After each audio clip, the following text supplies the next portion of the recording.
es la voz de LA. It's like una galaxiana, come and kick it with us. I bring the bossa nova beats and talk the club that we love. Another year to adjust, and Will Kuntz we all trust. 6 titles in the cabin, tell a hater shut up.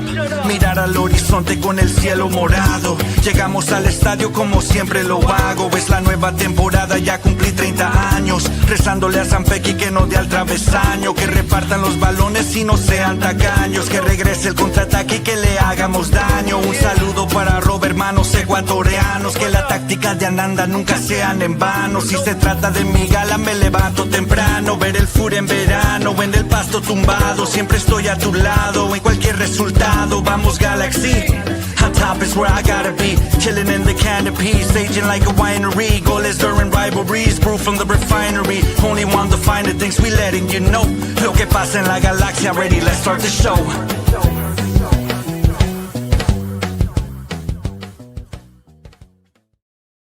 Hello, hola, and buenas, and welcome back to another episode of La Cuna Galaxiana, a podcast always made with love for all you LA Galaxy fans and all you soccer fans in general. You know you have a home here. You know what it is. Welcome back. On today's episode, we'll give you a recap of everything we learned from the LA Galaxy's first media availability of the year, which took place on Wednesday, January 21st.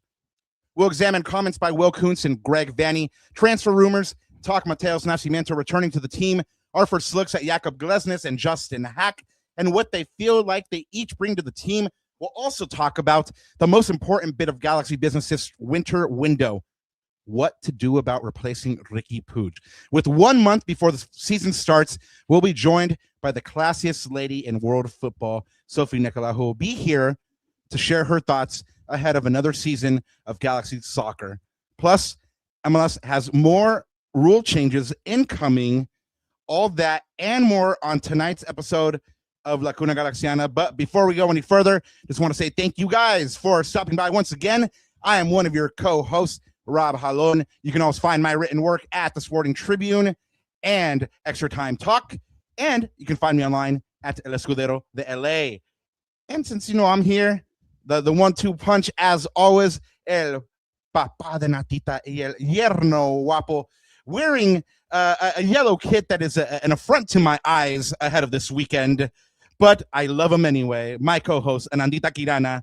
Papa, you know we're going to go full Bants on it because it's the weekend, man. Full Bants. Yeah, that's it. There's a kind of a little game going on this weekend in North London. But you know what? Let's set that aside. This is the Galaxy podcast. We might talk about that a little bit with Sophie. But anyways, yeah. So I mean, look, let's go back to the Galaxy. Lots going on. Big day yesterday. You were there covering it. We gave you guys some exclusive sort of footage and did a live stream from Disney Health Sports Park. So a lot to go through. Super excited to have Sophie on. I love having these high level conversations with her. And, I really want to re-explore this idea that she brought up on the show last time, which I think is super interesting to think about, which is like, what is the identity of the LA Galaxy? Has it changed? Has it evolved? And what is it? Because I think it's constantly evolving and changing, and especially with the acquisitions this summer. So we'll go through all that, man, or this winter. Sorry, I keep saying summer. Winter. Weird transfer window. That's going to change in 27. Anyways. It's okay. You're human. You're allowed to mess up, right? I mean, that's you'll get it on the third or fourth time. Marvin, my G, I agree. Sophie always does bring the heat. We are super glad to have her. And then also Alex with the United indeed. No, less of that, please. Anyway, guys, everybody in chat, thank you guys so much for dropping by. We are on the road to 800 subscribers. You guys are helping us get there. If it's your first time dropping by, thank you so much. Check it. This first one is free, right? But if the second time you drop by, you still dig the content, you still dig what we're talking about, you're still having a good time, do us a favor, hop on over on whatever platform you're on, subscribe, drop a like, show us some love. We promise you that all goes back into the show. So we promise you every little bit of us is going to go to the show, including boots on the ground, hitting you up with exclusive content like we did yesterday. And all we ask of you guys is that you hit that subscribe, hit that like, and tell somebody that you love about this podcast that you love. Super chats are available. if you got something to get off your chest, if you got something to ask Sophie, hit up those super chats, and you guys can go ahead and get your words out there into the ether. Ananda, anything else to add? Nothing else other than you can always follow me or block me or stalk me at Ananda Galaxiana. That's what I always say there. And you can find us on all your socials at Lacuna Galaxiana. And of course, Rob, como siempre, antes de olvidarme, buenos días, tardes o noches y bienvenidos a otro capítulo de Lacuna Galaxiana. Season 4 is coming up, guys. Season 4 is coming up soon. Let's bring the lady of the hour here. Let's get to it. No, season 4 is coming up. Man, we have that new season 4 title track dropping soon with Arquitekto Verbal. Yes, sir. We're dropping some new forms of content. Like I just did a thing today, Ananda, that you helped me edit. Minuto de la Mañana. If you guys haven't checked it out, hopefully I'm gonna try to bring you guys a quick update on what's going down in Galaxylandia. Every so often in the morning here, so you guys get your work day or your day started off right.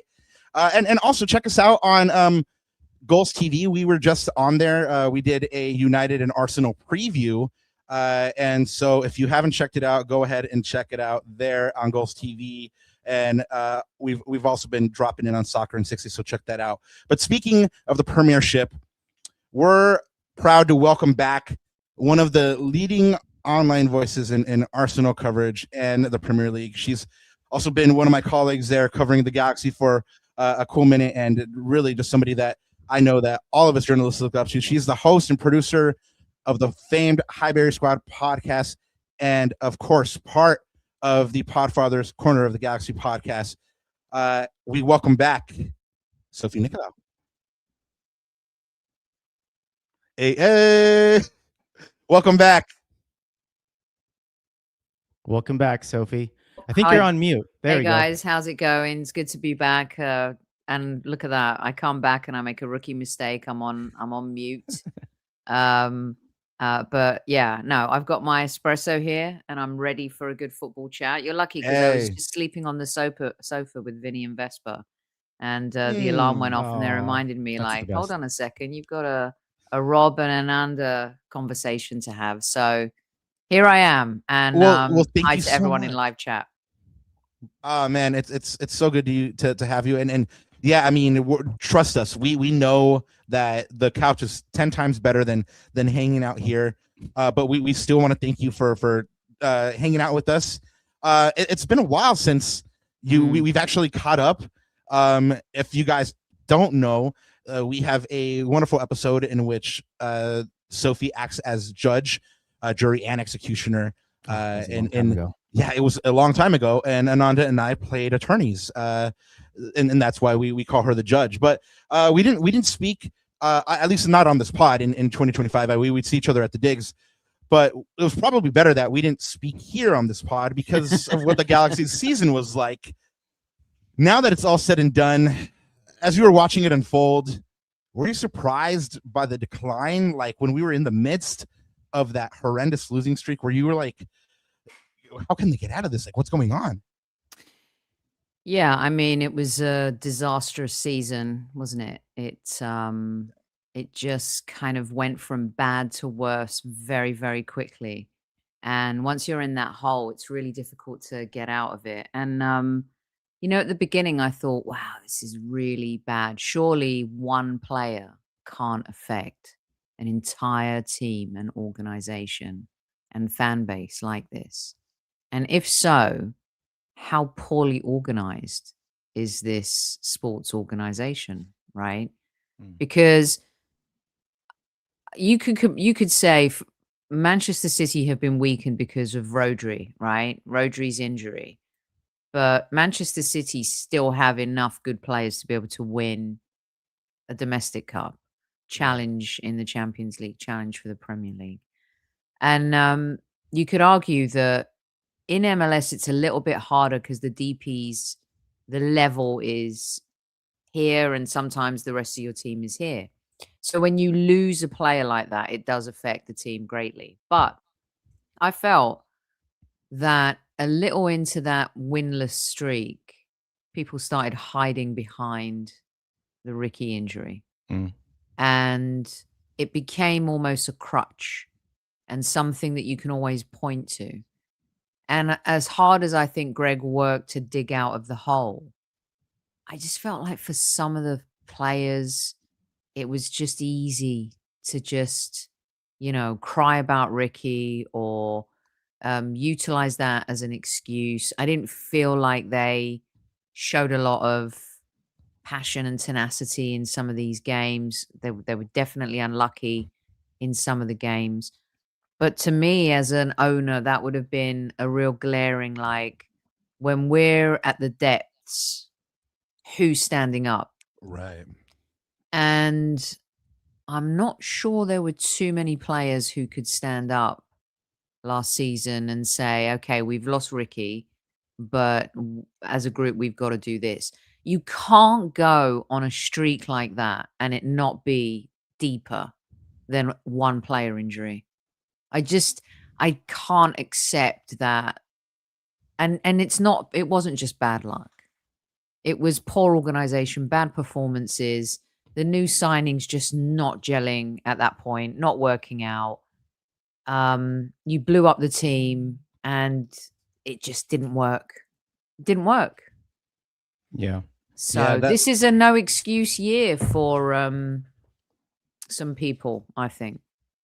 No, absolutely. You named a bunch of different things that are all valid, right? Like the injuries, people leaving, people hiding behind excuses, kind of using that crutch. What do you think was the biggest issue? Well, I also think that in football, sometimes you can't help certain things. So not only did you lose Riqui, your other marquee player is in the twilight. I think he's gone beyond the twilight of his career, Marco Reus. So when Marco played towards the end of the season, that was a bit of a shining light, right? A fit Marco Reus playing as regularly as he can. But I think the issue for LA Galaxy was a lot of the players were having a poor season at the same time, or they were having their worst games on the same day. Usually in a team, especially a defending championship team, if one of the marquee players is having a bad game, another marquee player will pull them up, right?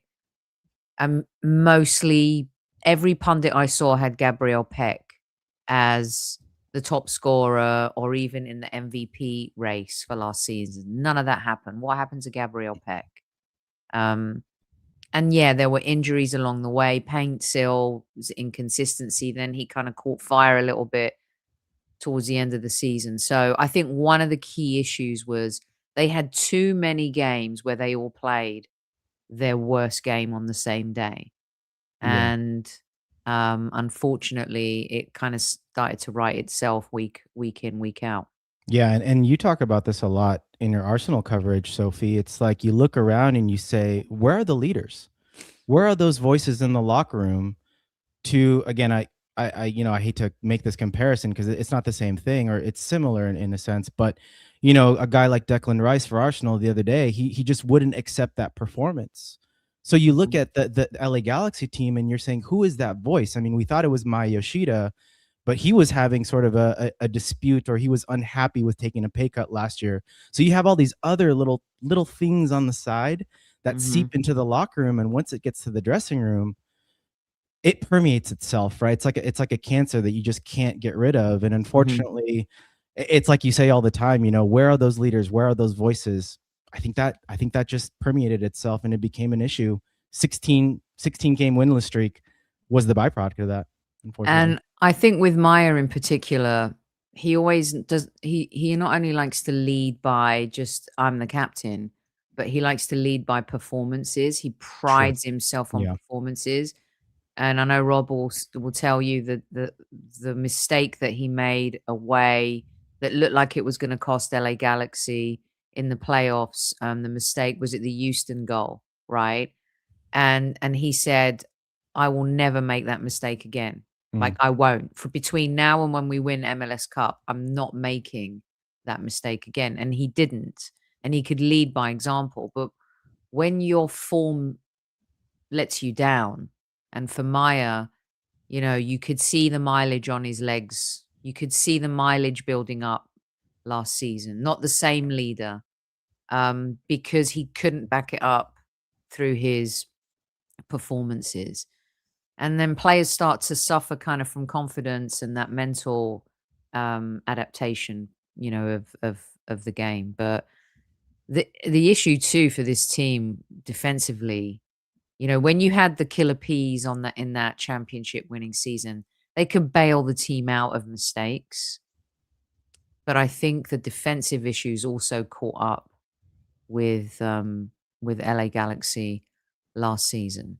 And I think that Greg Vanney needs to look at building this next era. If he wants to survive and if he wants this team to do well, and it looks like Will Kuntz has delivered the goods for him in this regard, is you've got to have a strong defense. Like this LA Galaxy iteration has to have a better defense. One that you can rely on so Peck and Paintsil can nick a goal for you in a game. Not every game, right? But you've got enough offensive talent to be able to win you a game.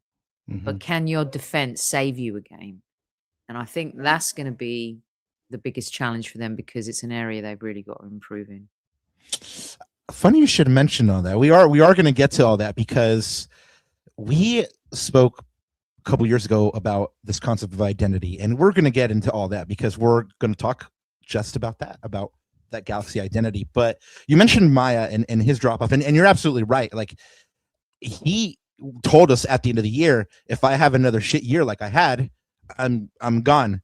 We don't know if that means he's retiring or he's gone from the Galaxy, but he won't start next year, will he? Well, it doesn't look Not like at the it. moment. Yeah, it doesn't look like it, right? But was Maya's drop off your biggest disappointment of 2025? No, because I think Maya's stood up and been counted for.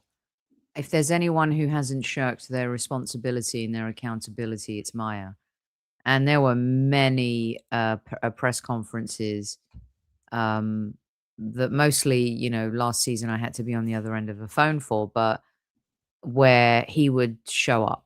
Oh, absolutely. All the time. And he would answer any question put in front of him. So for me, he gets I think that in the time where you lost your talisman in Riqui, your other creative forces didn't step up. Now, look, injuries, I'm not talking about that, but when you're back from injury, when you're playing regularly, I don't think that creative force stepped up. And that for me was the biggest disappointment. The drop off of Gabriel Peck was unbelievable. Like, I mean, I get it. You win a title, you kind of prove a lot to yourself. It's what you've been dreaming of since you were a kid. This accounts for everyone. I do think they had a bit of a title hangover. As decorated as LA Galaxy are, felt like, they always have to defend themselves against the noisy neighbors, down the 110 freeway. Messi coming into the league and being just, lauded over, and everyone just forgetting that LA Galaxy are really the kings of MLS and the most winningest team, but no respect anymore. And so that crappy season underlined and gave fodder and a narrative to everyone to utilize, against them too. So you would think that, part of the march to the championship as well was when I was talking to Greg Vanney about it. A lot of that had to do with the chip on the shoulder, the fact that this team that is so decorated had to prove itself, and it felt like an underdog.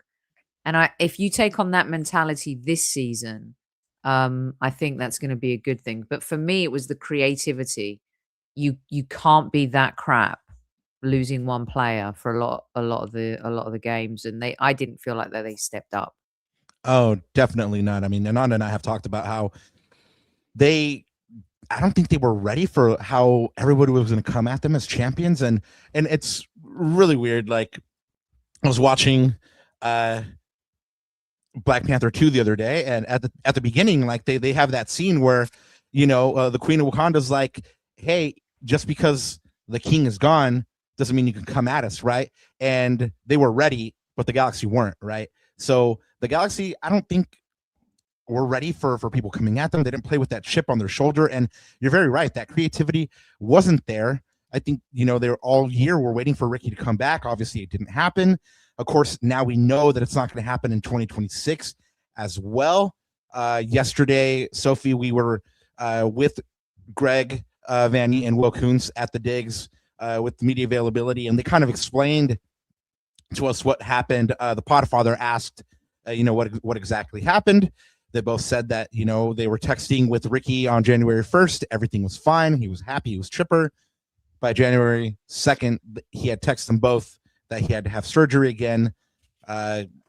Will clarified that he was in his program in Spain and he felt a tweak, went to the doctor. The doctor confirmed that it was ruptured, and that's when he had to have the procedure. We asked Will about this, and Ananda has a clip that we would like you kind of to react to. We'll ask you a question about.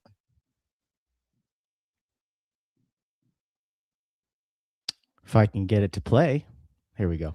We want Ricky's irreplaceable, right? I think that's the key thing. Is like we don't think that we can replace Riqui with any amount of money, and if we try to replace Riqui, we are going to lead ourselves into a really bad situation because Riqui is one of one.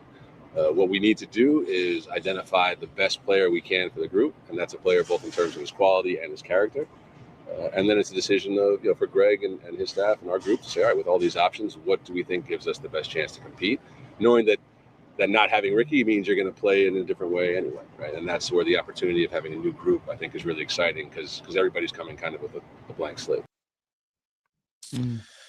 So if you just heard Will say in that clip that Riqui is one of one, a unicorn, irreplaceable, and knows that not having Riqui means that you're going to have to play in a different way, right? So it's about finding that piece that fits in the group in terms of quality and character.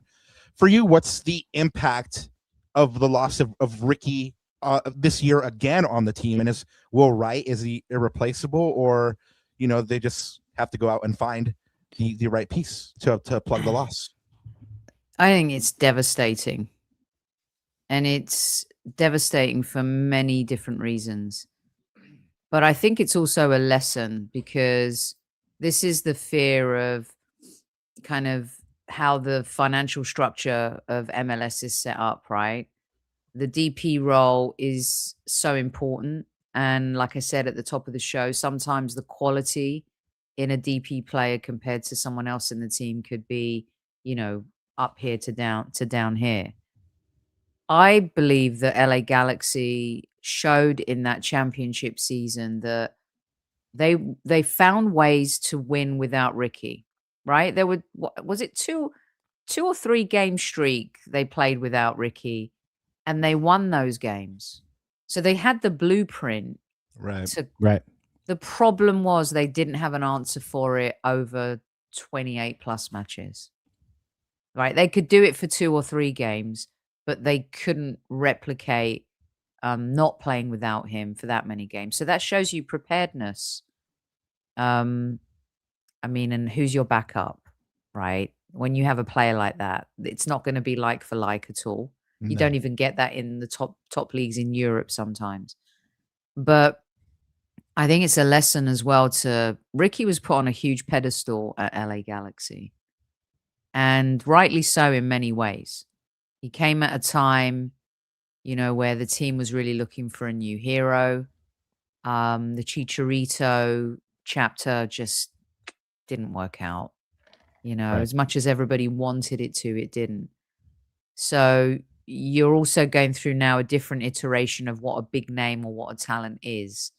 So you have the La Masia Barcelona connection to be able to market that to fans and people. And he rightly so became kind of like the king of Compton. And when you lose that, it's too big. Yeah. So going forward, I think you select your DPs, but also you select them, and you choose a team of players really, really carefully. And there's part of me that loves like everything that Riqui brings to the team, but there's also, I think, this level of immaturity. Like, what really happened? Like, how do you have that injury and you're out for that long and you're so close to coming back and you're making these kind of teaser videos of the return and then you have to have another surgery? How? Like, how has that happened? Has that just happened with him like turning from left to right in bed? Has it happened because he was doing something he shouldn't have been? You know, is it as simple as, I tripped over my cousin on the sofa? Like, what really happened? There's two sides to every story, and then there's the truth, and I think we'll find out what happened somewhere down the road. But unfortunately, it's great to rely on you saw it with Inter Miami, right? You could have Messi, but if you didn't have the right pieces around Messi, they didn't win year one. But year two, they learned their lessons, didn't they? And Yeah. and created that team like a dodgy accountant would do the books for some businessman, right? Yes. But they did it. They found a way. And without the support, Messi wouldn't win a title. And it's the same. Riqui couldn't have done what he did without Peck, without Paintsel. It works both ways. But to not have an answer for not having Riqui, I think is unforgivable. You're not wrong. And you're not wrong about another thing. I love it when people set me up for segues, and you kind of teed me up for my next question, right? Because you mentioned this Inter Miami team, right? And I've already heard on the interwebs, right? The evil empire, how they're getting away with it. I mean, you said dodgy accountant, so you've been covering MLS for a little bit. I'd like to get your thoughts on what's happening there in Miami. And I mean, in the offseason alone, Miami has 4 of the top 10 most expensive MLS signings, right? Rodrigo de Paule, Germán Betareme, Tadeo Allende, and Tomas Jacob. All that accounts for about, that's 27, 32, around 37 to 38 million, right? So when you consider all of that, Miami's about to drop 38 million in the summer. Have you ever seen anything like the ambition they're showing? No, I haven't. And that comes from the very top. And that's been kind of the issue before these recent changes at LA Galaxy, in the latter years of Chris Klein. I think everyone was just happy to cash checks and push things along. But they weren't aggressive enough to capitalize on the pedigree of LA Galaxy, to win more. Teams came in, they took over. LAFC winning a championship with Bale. You got Inter Miami coming in. LA Galaxy got left behind. It was that championship. I lived through quite a few, but that last one was probably one of the most important ones. Because you can't be considered a big club and a big team if you're not winning championships in the era that Messi's in the league, the era where you had Carlos Vela, Boanga, now you've got Son, you had Bale come in. It was worth all the money they paid just for that header, right? And it's funny, I had Alexi Lalas on my show before the holidays, sometime maybe in November last year.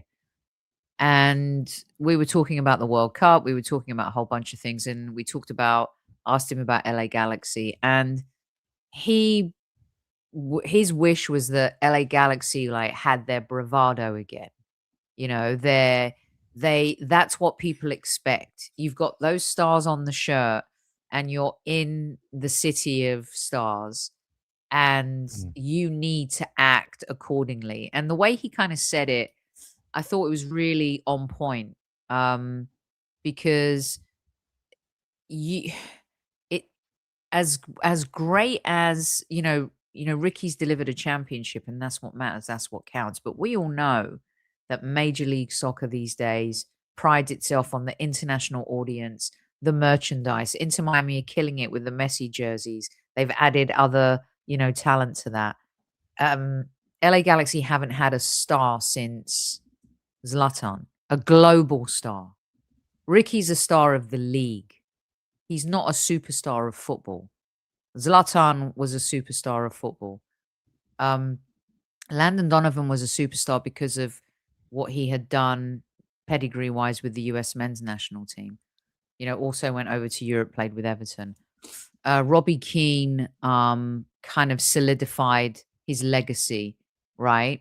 But, you've got all of these big cities, but LA needs a star, right? LAFC having Son is huge.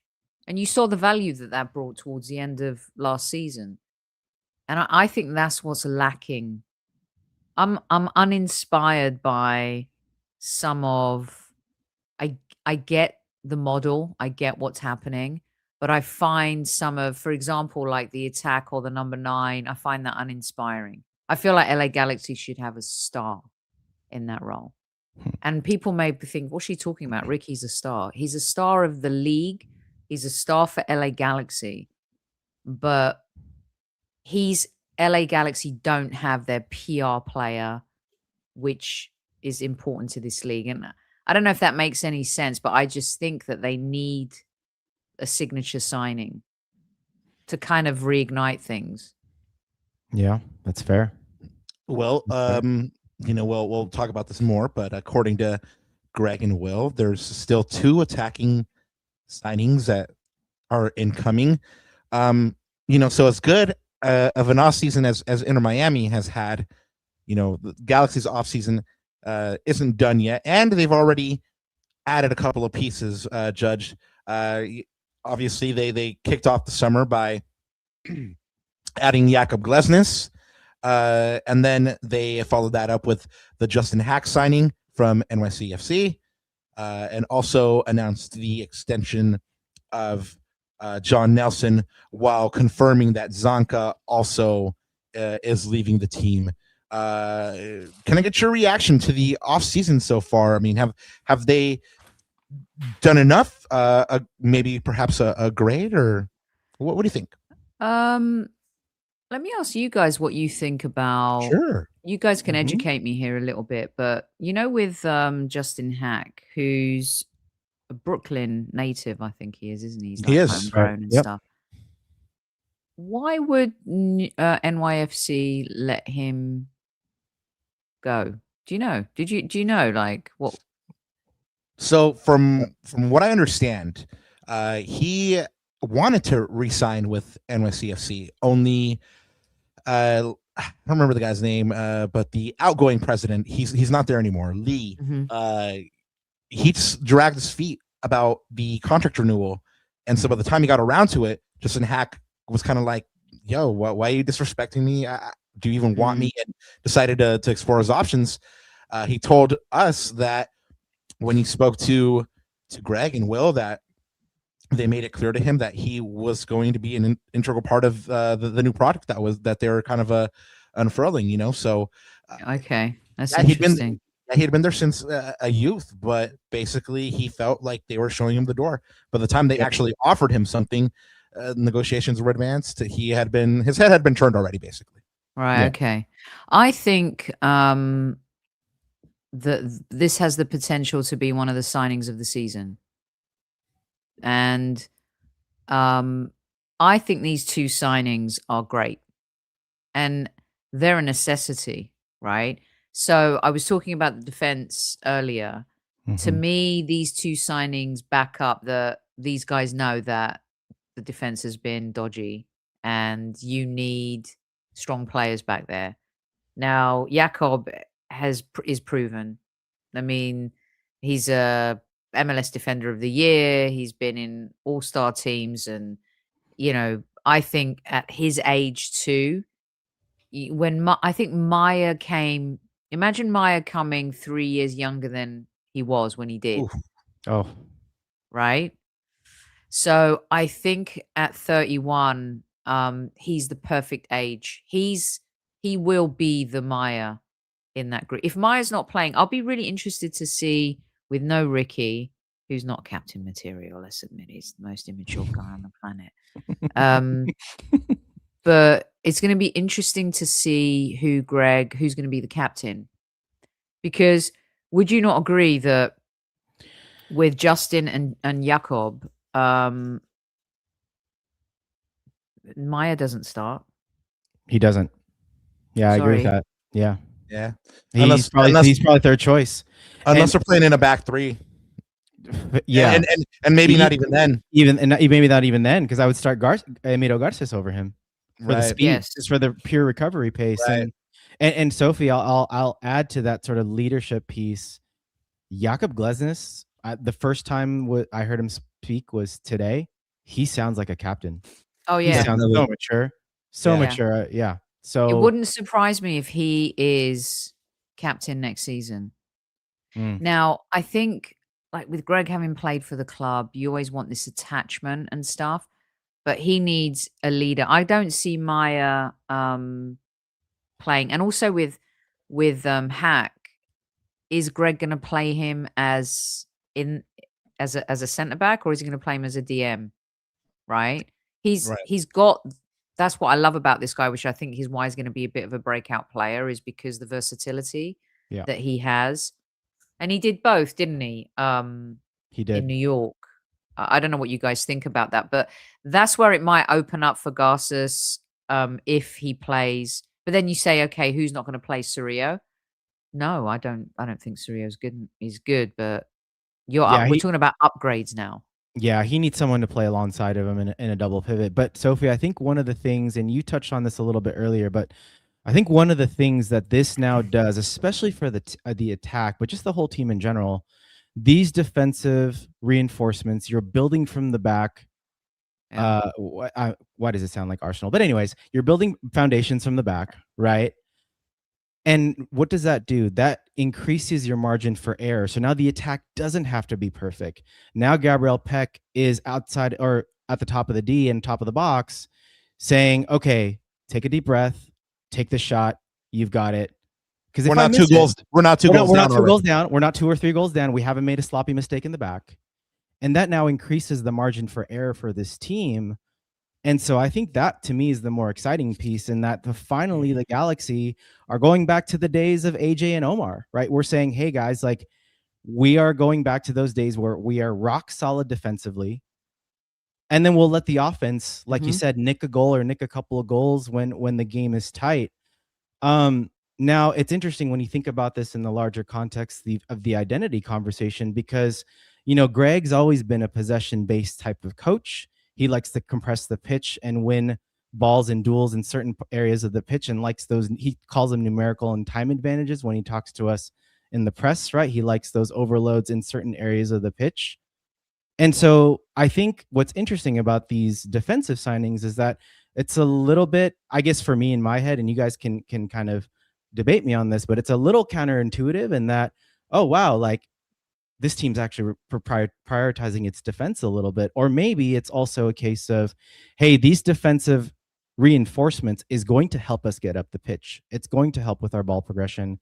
It's going to help the attack in some way, because a good attack starts from a good defense. So I think that the identity piece of this is really interesting. Like, is this a departure of the Galaxy becoming a possession-based team and focusing being defensively sound, or is it just a slight pivot and reinforcing and increasing that margin for error that I talked about earlier? So to flip it back to you guys too, is that last season, and this possession obsession in modern day football drives me mental, right?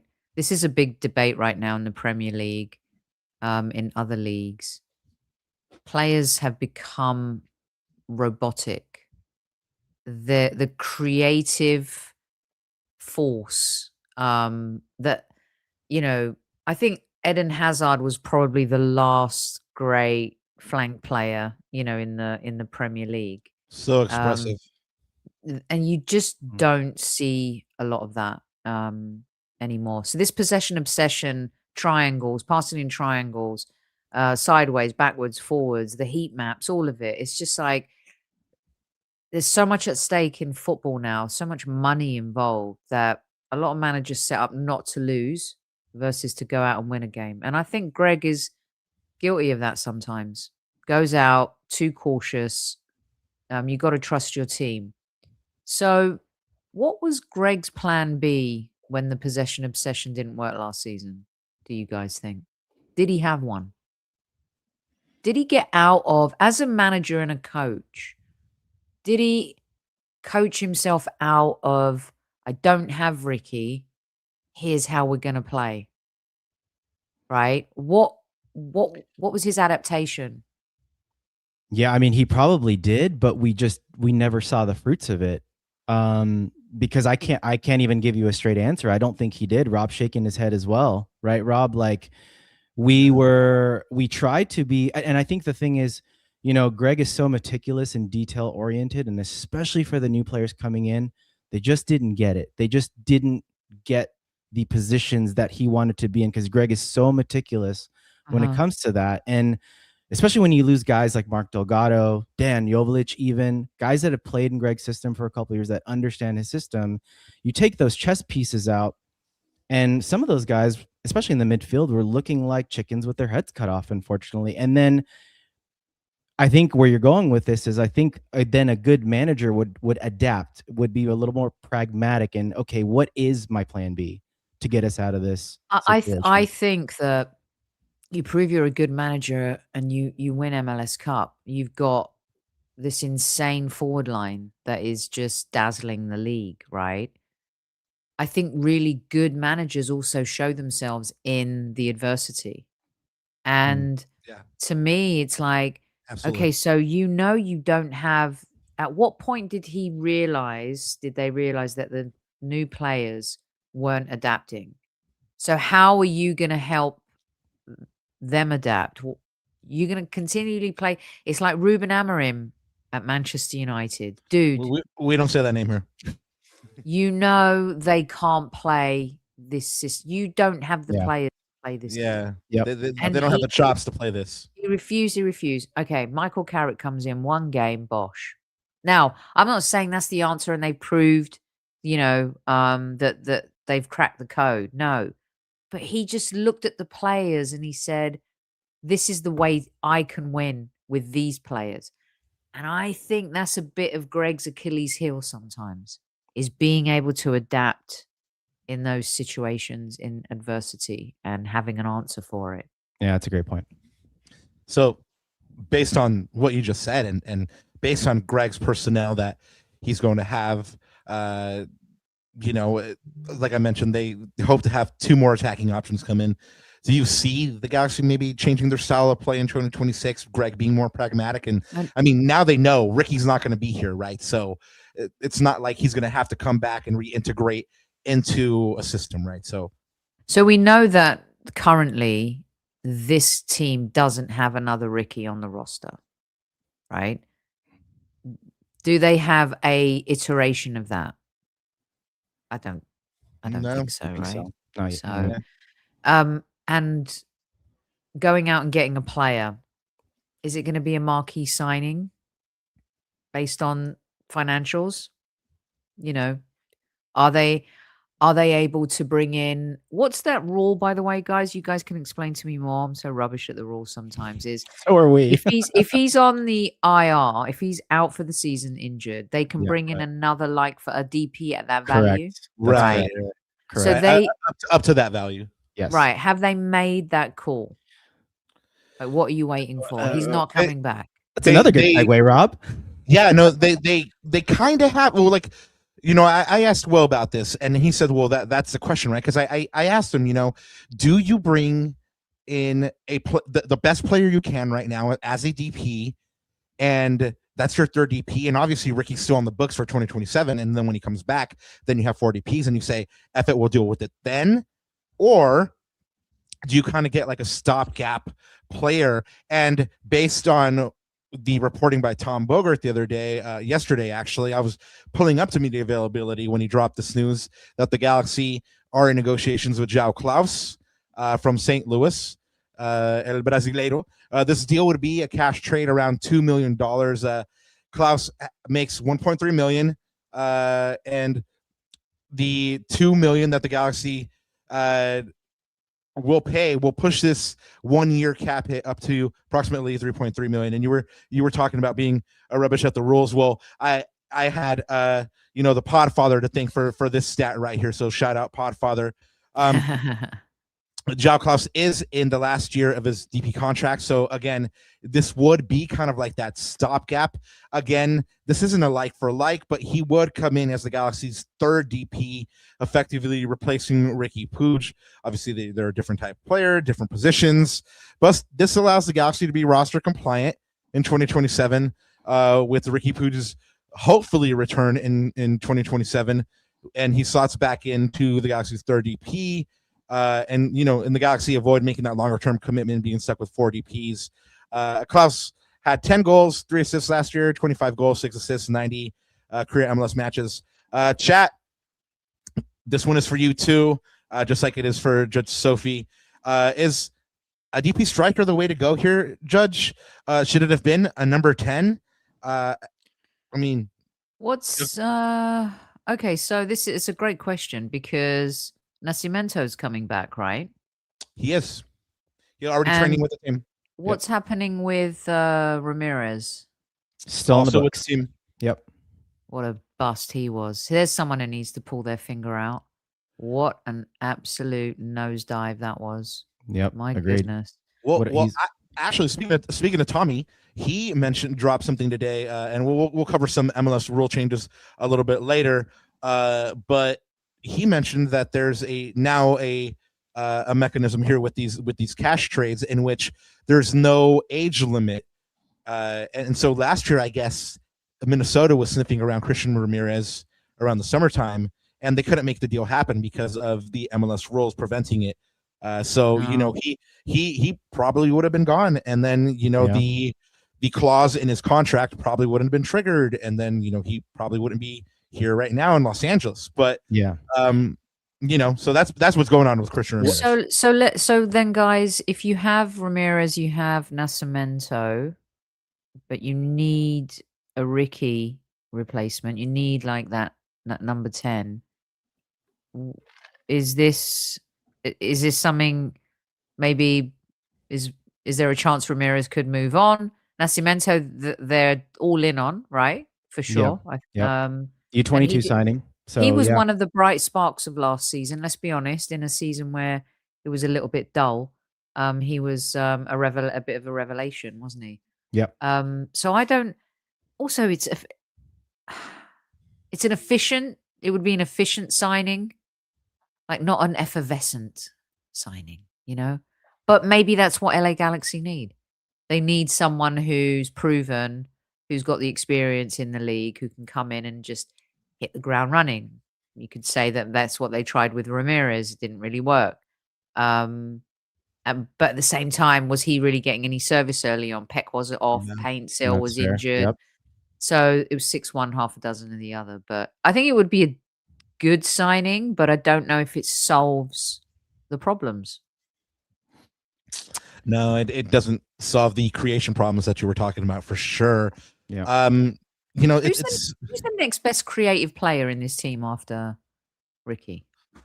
Marco, I'd argue. Yeah. And then probably Diego after that, and he's not here anymore. Yeah, well, not yet, right? But that's the thing. And you talked about Marco last year. I think he logged just way too many minutes. Just couldn't deal with the physical demands of MLS. But we saw him in a few games. There was a few game stretch right after that 16-game winless streak, and then it was Diego in the midfield and Marco in the false 9, and that worked for a bit. Yeah, they routed off some results there. That worked for a bit, but again, it wasn't sustainable. Marco got injured. It wasn't sustainable over a 34-game season, and that's the problem. It's like you can't rely on Marco Royce. I remember having this conversation with you even when we signed him, Sophie, in 24. You can't rely on him for a whole year. So you're going to need, and that's why, so we look at Will Kuntz's comments, 2 attacking signings, presumably one of them is JOAO KLAUSS, and I'm hoping, knock on wood, the other one is an attacking midfielder. Is there anyone attached, attacking midfielder-wise? Any names that have come up? I haven't seen any. Have you, Rob? No, I mean, I specifically dropped to Greg. You know, we've seen rumors about it. Try to get out of him.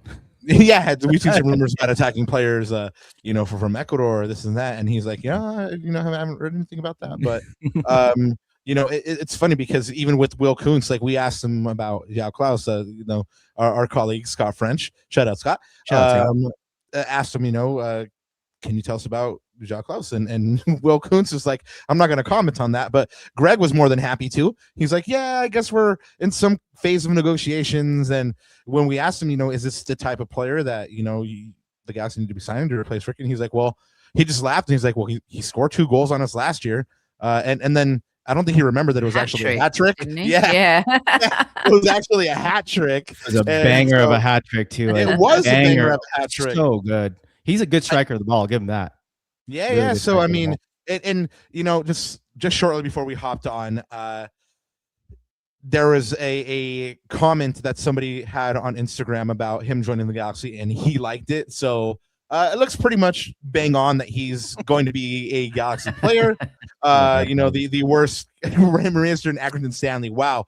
Shout out Pottermus. Damn. Yeah, shout out Pottermus. So it looks bang on that he's going to be a Galaxy player, and like Ananda says, that means at least one more attacking player. Greg seems to think that Will said 1 or 2 players.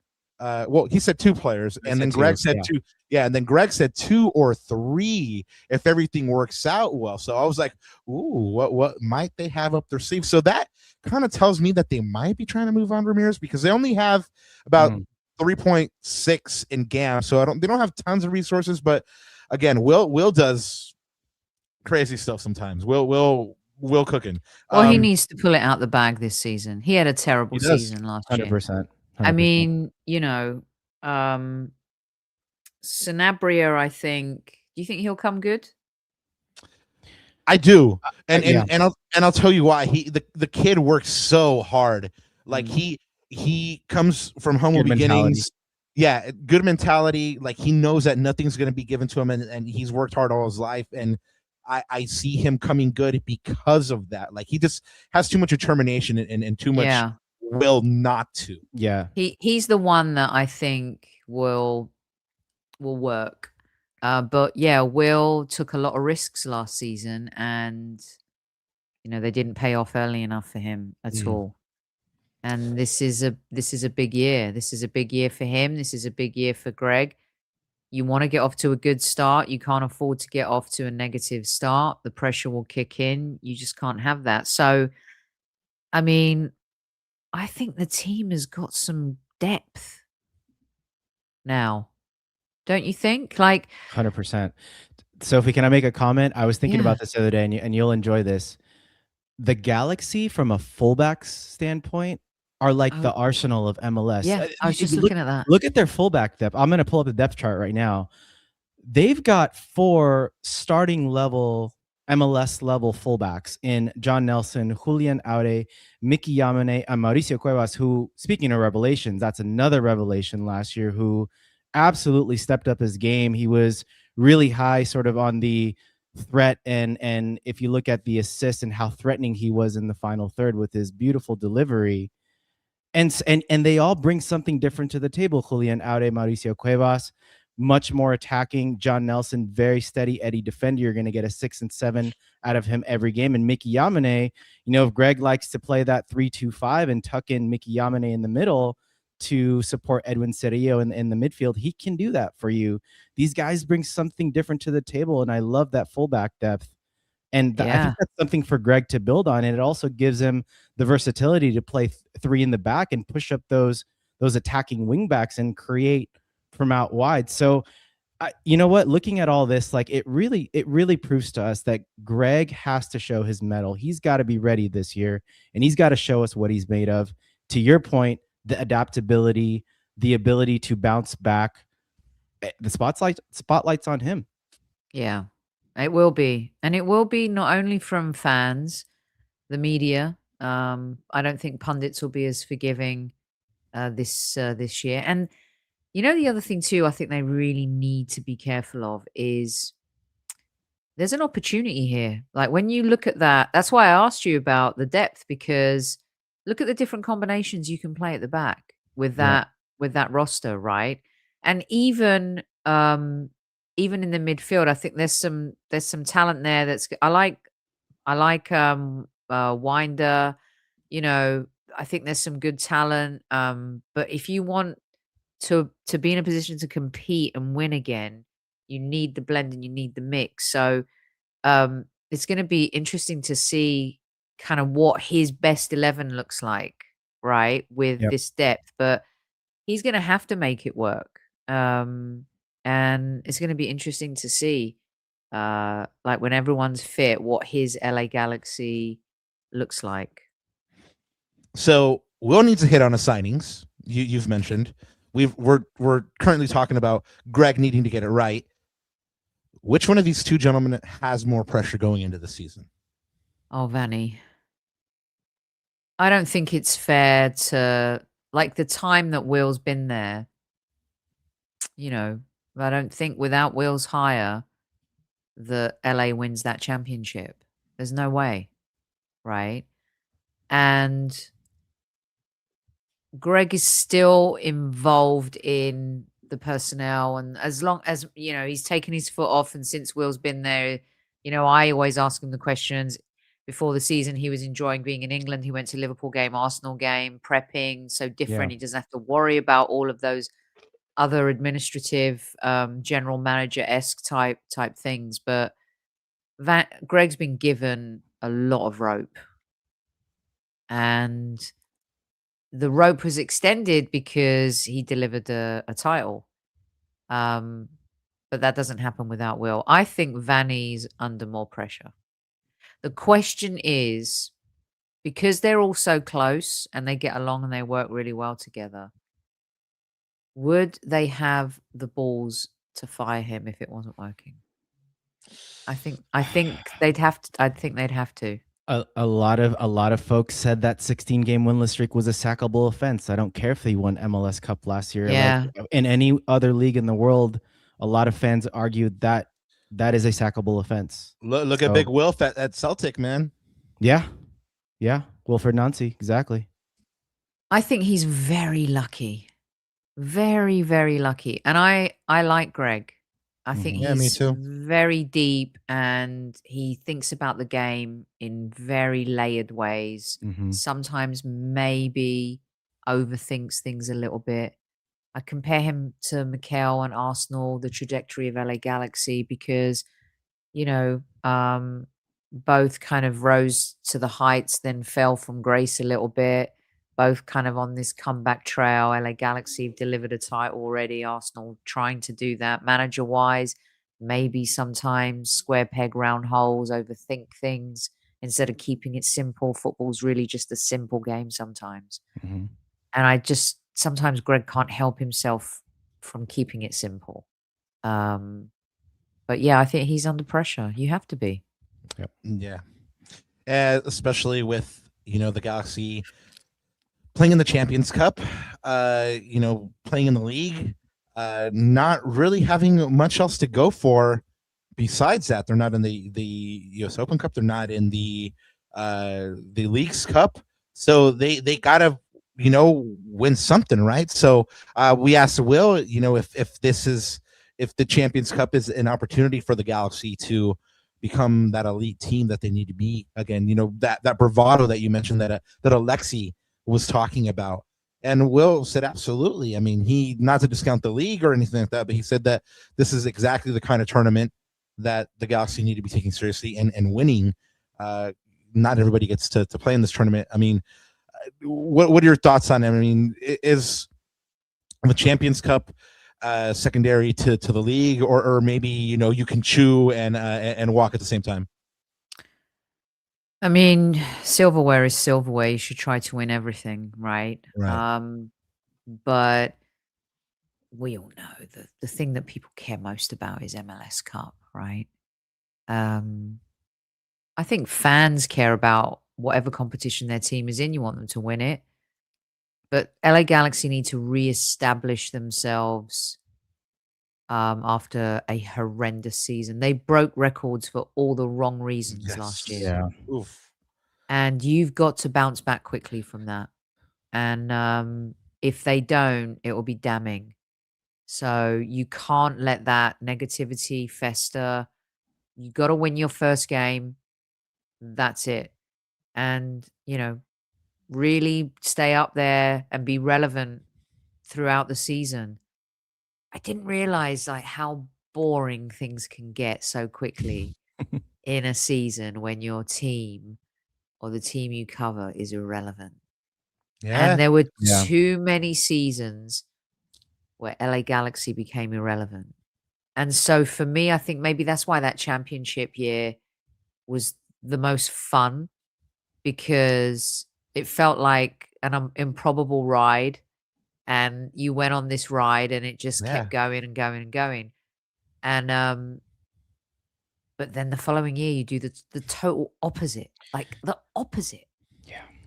I would tell Ananda, I'm sick of writing the same effing headline every single week. Galaxy drop a stinker, lose another.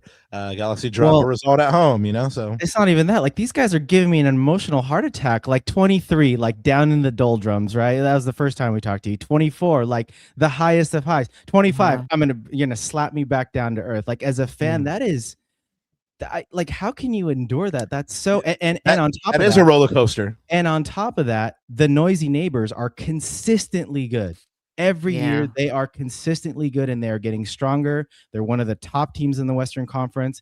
By putting my fan hat on for a second, with Ricky, I thought we were going to compete at the very tippy top of the Western Conference with our noisy neighbors. And then that dream got completely crushed January 2nd, as soon as I heard that Ricky knows. And that makes it even more devastating. So I can understand how fans feel right now. Super frustrating. Thank God for that championship season before the Ricky injury. Because I look at that, that could look very different.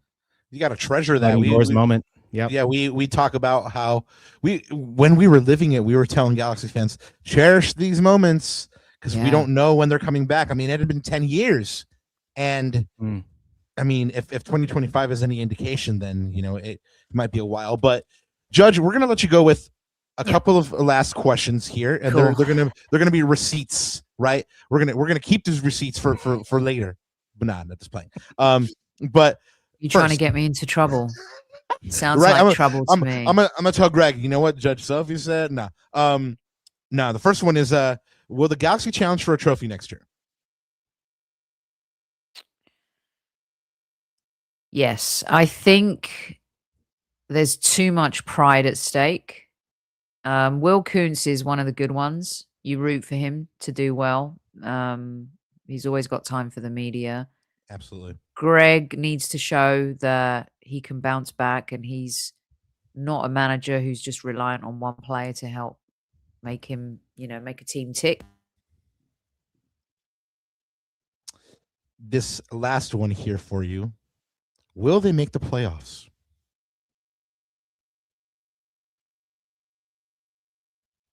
Oh, I think we lost your audio. I think we lost your audio, Sophie. I don't know what happened.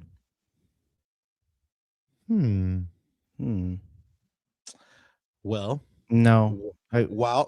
While we were working on technical, she got out of the receipt. That's what it was. Her mic cable just went. You know what? No, I don't. Yeah, she's like, I'm not subjecting myself to the receipts. No worries. Yeah, but anyways, yeah. Well, this is while we have this little interim, right? I feel like this is a good opportunity to tell you guys to definitely look up Sophie's socials. Go ahead and she's back. She's back. We got her back. Yes. Ah, there she is. I don't know what happened. I wasn't even on mute this time. I love that Verizon commercial. I'm sorry about that. Sorry you couldn't. No problem. All good. We didn't hear your answer. This is the last one here. We didn't hear your answer to will the Galaxy make the playoffs? 100%. I think the signing of the two new signings are going so far are going to make all the difference at the back. Yep. I think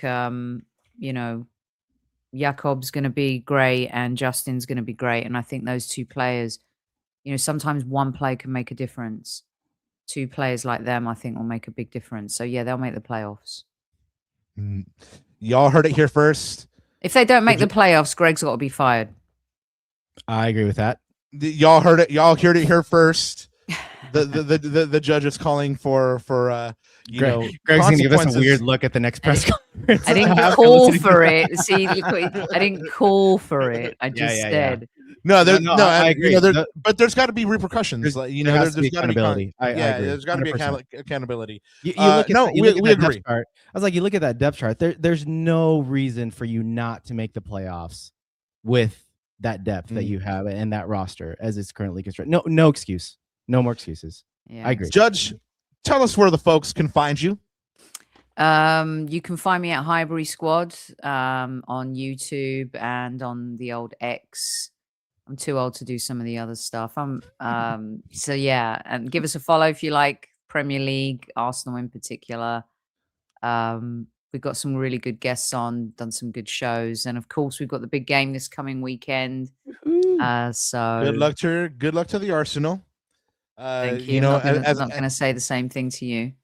As a United fan, this is one of the best rivalries in the Prem, and I always look for this date on the calendar. So we'll see what happens. Do you know what I like? I like how cocky. This is so perfect, right? It's almost like scripted. I said it on the show. I go, watch them beat Manchester City. They're going to start raving. They're going to want Michael Carrick to be their permanent manager. They're going to make all those moves, and then they're going to start talking up how they're going to beat Arsenal, and they're going to. So this is all good. This is perfect planning for Arsenal, for Manchester United to be in this particular. Yeah, I'm under no illusions. I mean, there's an obvious gulf in class at the moment. I'm just hoping for another good display from United. So that's fair. What a humble United fan. There we go. Ole 2.0. That's all I got to say. Anyways, Judge, thank you so very much. We appreciate it, ladies and gentlemen. Sophie Nicolaou, thank you. We appreciate it. Bye.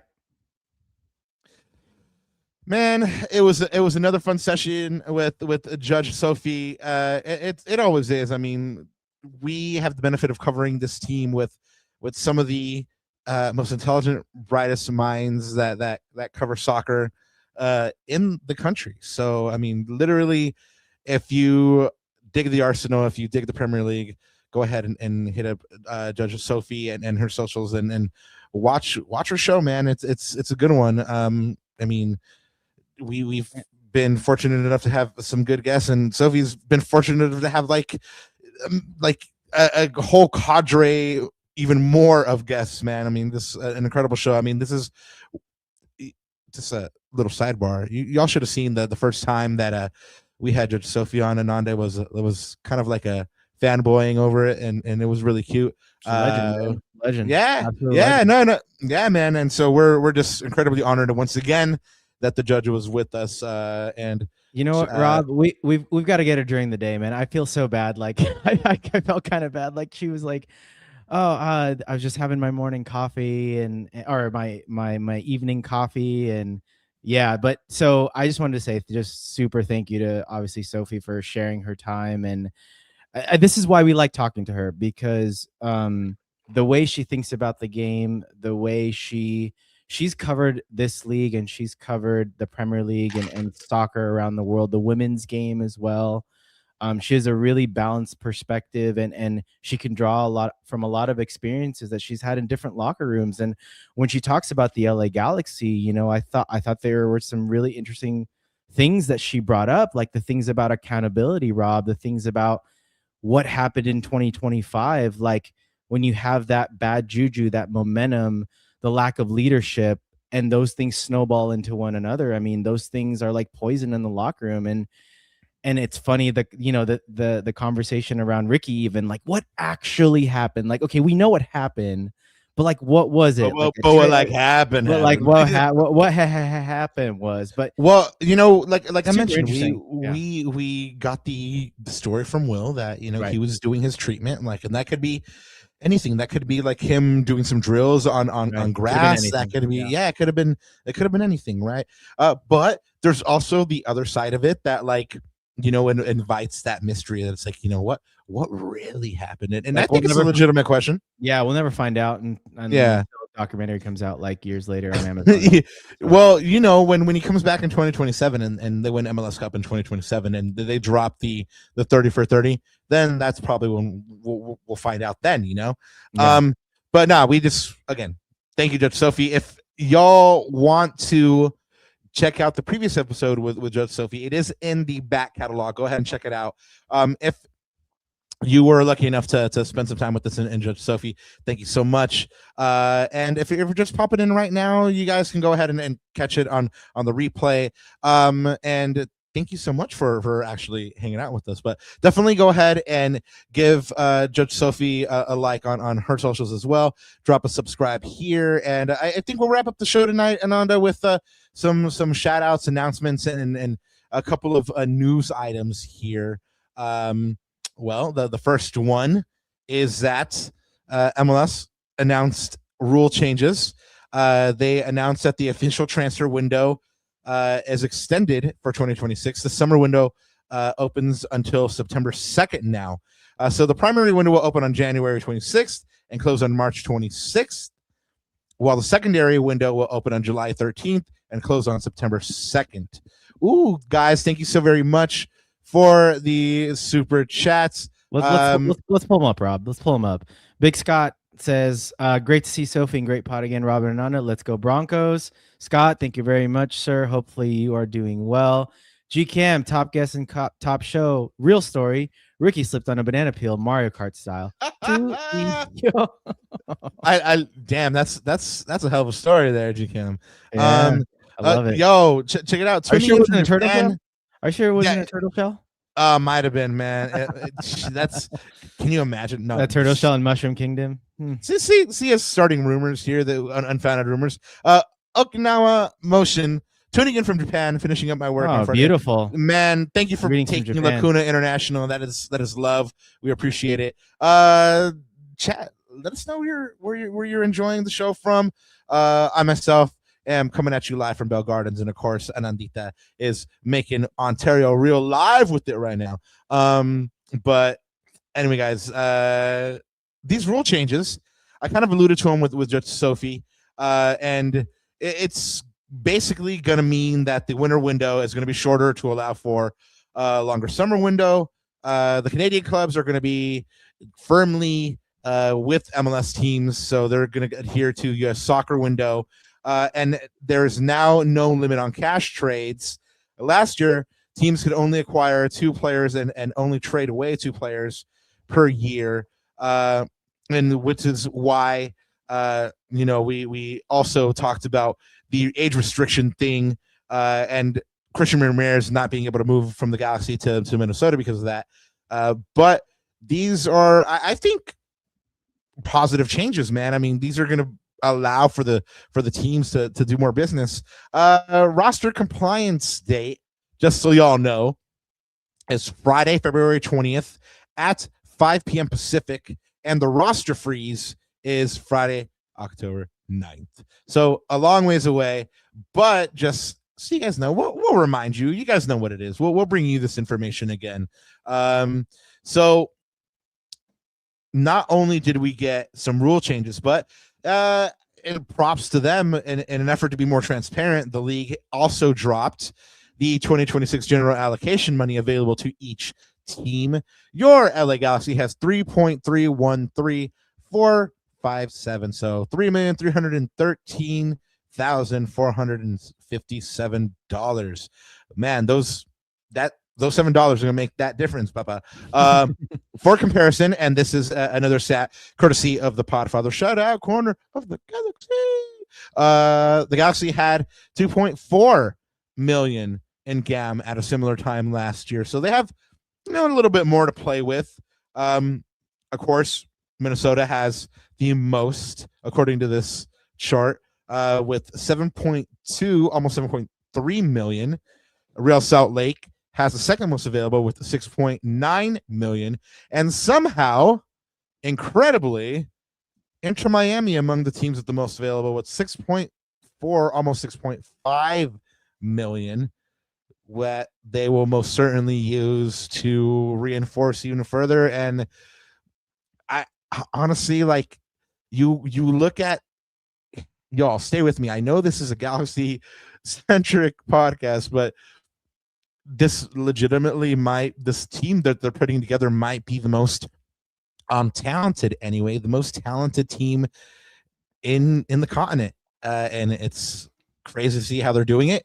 I don't know how they're doing it, but the fact remains that, you know, per the league, they have 6.5 million to spend on getting even better.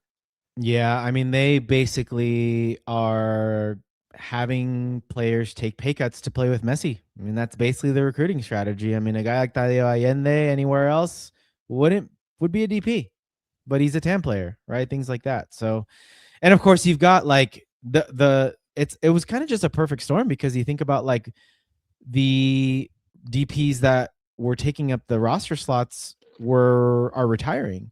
Right. So you don't really see that dynamic a lot too. And now you've got all these assets to work with. So it's like lightning in a bottle, like the LA Galaxy's 2024 championship, just everything coming through. Everything coming together at the right time. At the right time. And you know what? Again, I don't want to sound salty about this. So I'm just going to say, you know what? I applaud it. I applaud the ambition. Let's put it this way. I wish the Galaxy were in the same position. I'll tell you that. Yeah, no. So people can hate on us.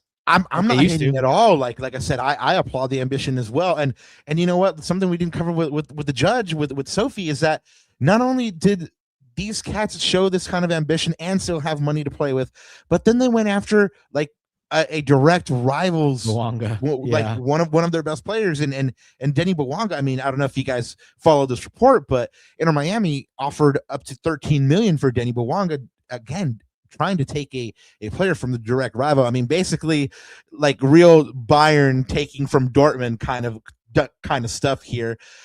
And I don't know if you saw this, but Denny reposted a tweet by somebody.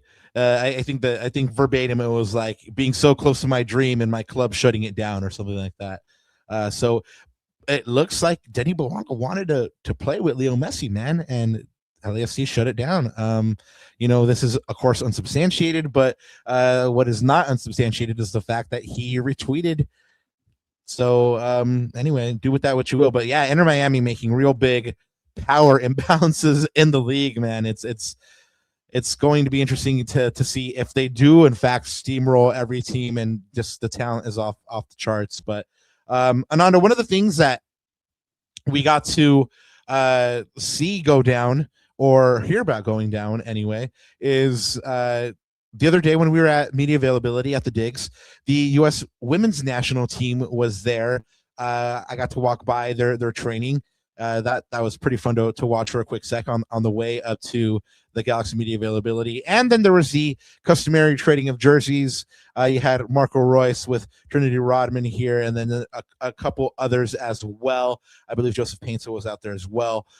So yeah, shout out to the women's national team who are going to be at the Digs. I believe the first game is against Portugal. So catch that one. I could be wrong on that one, so somebody fact check me. But yes, they will be at the Digs here pretty soon. Shout out to the first LA Galaxy CONCACAF Champions Cup winners, the 2000 CONCACAF champions. They won this title at the Coliseum on January 21st, 2001. Guys, this is part of your history here. So listen up. This is the first winners. Are defeated Olimpia 3-2, 3-2, and they became the first MLS team to win the title. Big Ezra Hendrickson scored 2 goals, and the man they are giving a jersey, a statue to pretty soon here, scored 1 goal for the Galaxy to win them their first intercontinental title. So congratulations to those gentlemen. The Community Cup presented by the Galaxy Outlaws. You know how every time they mention MLS Cup, they're like, MLS Cup presented by Audi. So I decided this is going to be Community Cup presented by Galaxy Outlaws. Guys, stay tuned for more details on this one. This one is happening on the 31st of January. There's going to be 8 teams, 1 day, 1 champion. I kind of want to go check this out and see who wins, Ananda. I mean, last time they had Community Cup, I know that the famous photo of the homie Manny came out of him getting hurt. Hopefully he's back on the mend and he can participate. But yeah, this is just another example of the Outlaws doing their thing. And putting together something cool for the community. So catch more details from the Outlaws in regard to this tournament. Community Cup. Happy birthday as well to Lars president, Mike Sanchez. Man, this cat literally gave me the shirt off his back one day. It didn't fit too well, but it was the thought that counts. So shout out to Big Mike. Man, te quiero mucho for always treating the family and wifey well and stuff like that. So man, wherever you are, I hope you were surrounded by friends and family. And since we're speaking of Lars, their memberships are now open, as are pretty much all the supporter groups. So go ahead and seek out more information on those socials for all these supporter groups. And if you haven't gotten involved, go ahead and get involved, y'all. I mean, no one's gonna bite. We promise you. Or if that's your thing, go ahead and get bit. But anyway, the Galaxy are going back to the desert. If you like golf, and I know that there are some golfers among CGs, shout out Quasar Golf Club. They're doing a golf tournament, the LA Galaxy Foundation, at Desert Willow Golf Resort on Friday, February 6th. For more info, go to lagalaxy.com/golf. We have a fact check in the chat. Nightmare says United won it first in 1998, so they did, I believe. That is correct. So thank you for the fact check. Second then Galaxy to win this tournament. But anyway, thank you, Nightmare, for the fact check. The full preseason schedule is out now. There are, I believe somebody in chat earlier was asking, when preseason starts. Well, your official preseason matches start with 3 closed door scrimmages. The first one is against the Portland Timbers. That'll be tomorrow. Yes, Friday, January 23rd.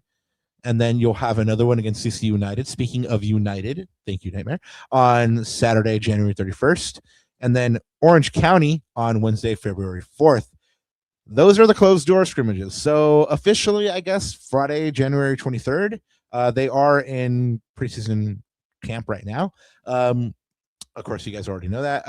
And then when they open their doors to the public and we can actually watch them play, the CVI is upon us. And of course, I have nothing but great things to say about the CVI.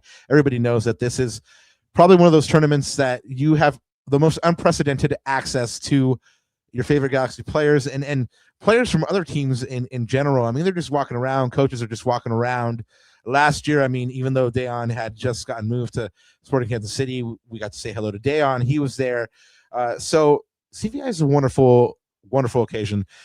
The Galaxy are going to be participating this year in only one weekend. They're going to be playing first on Sunday, February 8th versus Chicago Fire, and then Wednesday, February 11th versus St. Louis City.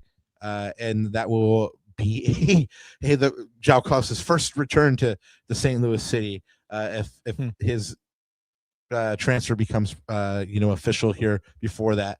And then the Galaxy ends preseason with another closed door match against Real Salt Lake on Friday, February 13th, which is just 6 days before their first match, their participation in the CONCACAF Champions Cup against Sporting San Miguelito. Of course, that is Thursday, February 19th. If you are going to Panama for this match, hit us up. We want to talk to you. Of course, there's going to be another match in this tie. Wednesday, February 25th is the return leg at the Digs at 8 p.m. And yeah, those are going to be basically the home opener against New York City. And then these 2 matches are going to be your first 3 matches of the season.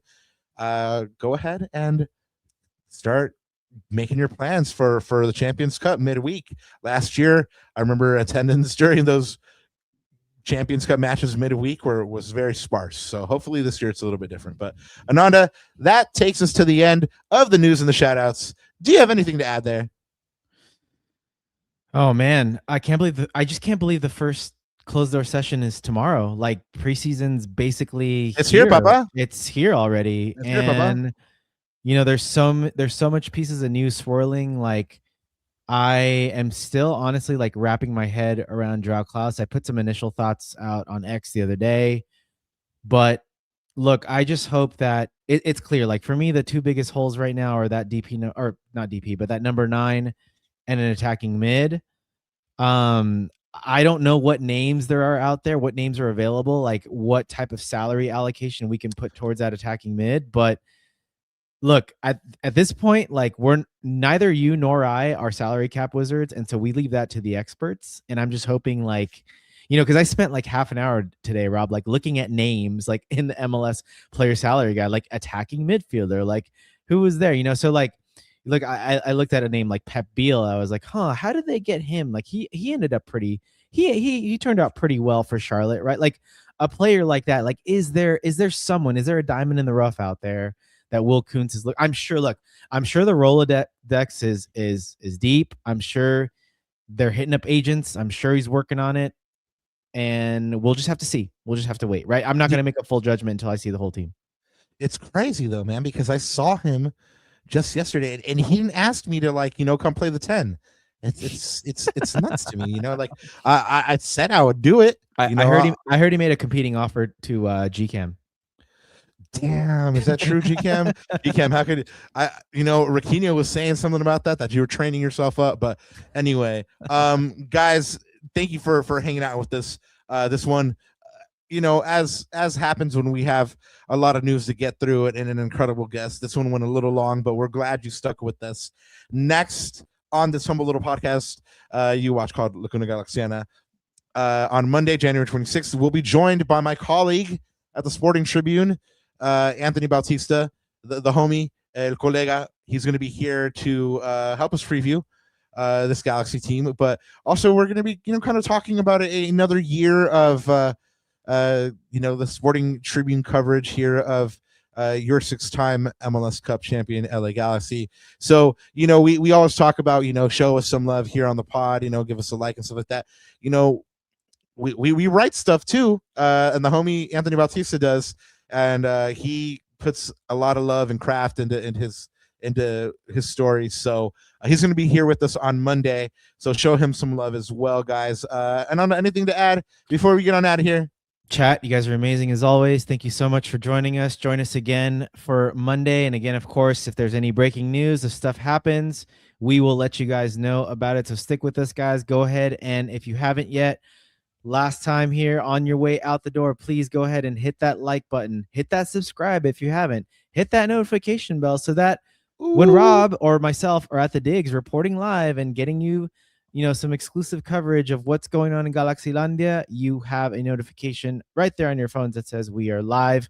We're going to do much more of that live coverage there, guys, this year from the digs and, you know, the CVI. I know Rob's going to bring his camera out there as well, and we'll get you some footage from the CVI as well. So again, super appreciative of all you guys in the chat. You guys are amazing as always. Of course, super happy and honored and blessed to have Sophie on and her sharing her evening with us. And guys, season's here.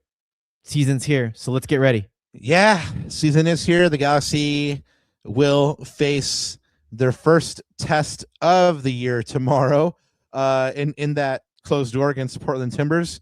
And just like that, your 2026 LA Galaxy have their season underway.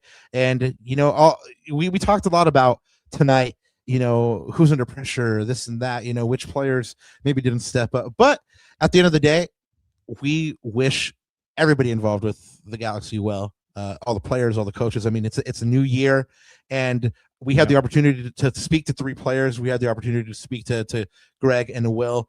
And, I mean, all the players have nothing but the best intentions. And, you know, I made it a point to ask them, you know, do you have a message for the fans? And each one of them knows that the Galaxy need to do better this year, and I kind of feel like they're committed to that. Shout out to the homie GCam, who's gonna take my number 10 role with the Galaxy, but it's okay because he hooked us up with the super chat, said "Rat show." Thank you, man. It's an honor to, you know, do these shows for y'all. But anyway, since the season is here, nothing but the best for everyone involved with the organization and fans.